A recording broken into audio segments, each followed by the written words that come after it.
Okay, so into the living area and horse area. On your right hand side, you've got all your light switches. So these ones are your horse area here, one's your loading light and one's your horse area light. I'm just going to switch the horse area light on for the moment. And then these ones are your living area, so it's split 3 ways, the lights. One's obviously bathroom, one is left hand side and one is right hand side. So in here we've got your fan. So to turn your fan on, just press the on button. You've got the option of pressing auto or having it in manual. So at the moment, we're going to turn the fan on. So we're going to click it on. So once it goes on in a moment, should be, there it goes. Just has to sometimes be a bit closer. So you can set what temperature you want. So at the moment, as you can see, it's 25 degrees. It's a lovely warm day. So I could basically then set it to auto. So click it on auto and it will come on when it hits 25 degrees. So if I drop the temperature, if I put the temperature up because it reckons it's 33 degrees, it's not, it's just been in the sun. As soon as it hits 33 degrees, it will turn itself off. And then as soon as it then thinks it's at 27 degrees, it will turn itself on and then the little lid will go up. You can turn it on and off, you can turn it off auto. And then you can then speed it up or down. Oh, sorry, hang on, I've turned it off. Oh, turned it on there. Then you can turn it up the speed. Oh, sorry, that's temperature. Turn the speed up, and then you can flick it round if you want to, so the fan will actually stop. See there, and then it will go around the other way. Best thing to do, the instruction manual's in there, just have a play with it and then just turn it off and it will shut itself back down again, the lid will shut like that. Very, very clever. Oh, horse area, all pretty self-explanatory really. Camera up there, all the partitions as you know, and then obviously you've got your things up there. Under here we've got your toilet, so pull that out like that and fill it out this little clip at the bottom. It uses the water from the water tank as wash fluid. Coming into the bathroom then, all of the lid for the waste tank is in here, and also some concentrated chemicals that you put in the waste tank just to try and stop it smelling. To make it work, you literally press that button there. You've obviously got your little mirror and your shower in there. I've left the door nice and tight, so when you push it, just push it like that and you'll hear it click. If you do need to loosen it off, it's very easy to do. So into the living area.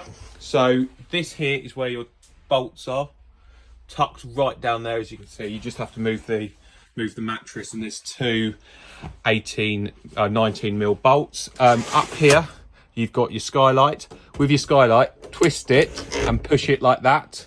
So twist the arm and then drop it back down again, and then that way there is a fly screen, and that one is obviously your blind. Coming into the living area, exactly the same. This is flips over that way. It's slightly different mechanism, this one. It locks up like that and then goes all the way down. And then obviously you've got all your cupboards.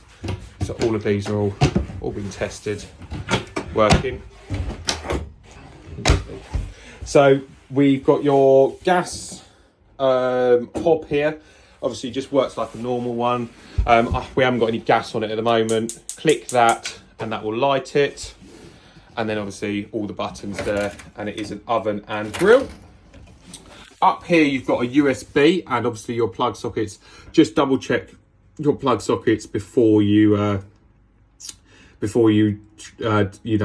take it out anywhere, because obviously we've wired them up but we haven't tested them. And then you've got your USB plug sockets there on the left hand side. They're 12 volts, so they will work whenever you've got the electric system on, while obviously the plug sockets will only work when you've got hookup on. And then we've got the fridge in here. So nice big fridge. The control panel for the fridge is right at the back, as you can see, so it goes from minimum to maximum, and then just give this a pull up, and it's lovely and cool already. Actually, could even put some ice cubes in there. Oh, and then just plop that back in like that. So that's the rest. So the water is coming out of here. The water tank is empty, but I have just tested it. I'll show you where the water switch is. And that's pretty much everything in here. You've got all your shelves on this side, and then you've got on this side, you've got your table leg. To make the bed, the cushion is up the top along with the ladder. Pull this out here. This just comes out like that.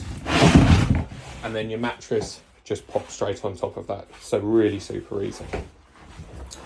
Down here, we've got all the control panel. So the left-hand side is basically 240 volt.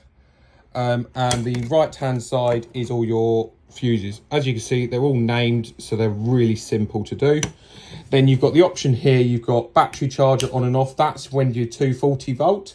So the leisure battery on this system is charged when you've got 240 volt in. You've got the solar panel, and also when you're driving along. This switch here just indicates how much power they are. And then you've got this switch here, which is the switch that goes off. So that just kills everything. It's like an isolator. You've got the lorry battery, which is at 12.3 volts. And then you've got the leisure battery, which is at 12.6 volts, because obviously it's got the solar panel continuously charging it. That sort of gives an indication of what the battery voltage should be. Less than 10.9 is poor, 11.4 to 12.2 fair, and then anything above 12.2 is good. You've next got up here the light switches. Obviously, it's separately got separate light switches on this vehicle, but this light switch here just kills all the lights if you ever do have an issue with it. And then this one here is your water pump, so on and off. It's got no water in at the moment, so leave it off. First time you do use it, make sure you do just sort of leave it for a little while, because it will, it will certainly take a little while just to pull the water through. And also when you leave it overnight, or don't leave the water pump on, because obviously if it does leak, it puts water everywhere. So this is then your Truma hot and cold water system, and also your blown central heating. So we haven't got any gas at the moment, we haven't got any hookup. So what you do is, I'll just go back again, you click it to turn it on, and then you've got the different options. So the first option is the vehicle temperature. So for example, you set it at 30 degrees in here, and it's got a little temperature monitor here, and it will keep the vehicle at 30 degrees. Click it back. Oh, sorry. Click it again, and then we will just turn it all the way off, because obviously we haven't got any fluid on here we haven't even got a gas bottle, and we haven't got a hookup. And then this next one is your water heater, where you've got eco, hot, and boost. So boost, if you're just going to jump in the shower, just pop it on like 10 minutes before, because it will take away a lot of the blown central heating effort away. And then you've got hot, which is if you're going to have a shower, and then eco is just like for the washing up, and then obviously you've got the off button. The next one across is your fuel source. So you've got gas, mix 1 and mix 2. So mix 1 and mix 2 are basically, it uses the electricity to keep it as much as possible, but then it kicks in the gas just to give extra power. So ideally, if you've got hookup and you've got a gas bottle on, you want to have it on mix number 2. And then finally, you've got electric 1 and electric 2, which is a bit like an immersion heater in your house. So it's not super powerful, but it's if you haven't got a gas bottle. Obviously we've got nothing on there at the moment, so I'm just going to leave it on gas at the moment and just click it again. And then this one here will be what speed you want the fan. At the moment, because it's not on, you've got the option of off, or you've got the option of vent, which is just basically blows round cool air. You don't really, you don't need to use it, but it will get, when you do have it hooked up or have it plugged in, that's what will happen. Then click it again, and then you've got the options down the bottom. So the first one here, oh, am I on the right one? Yep. Is when you want it to start, so you can set what time you want it to start.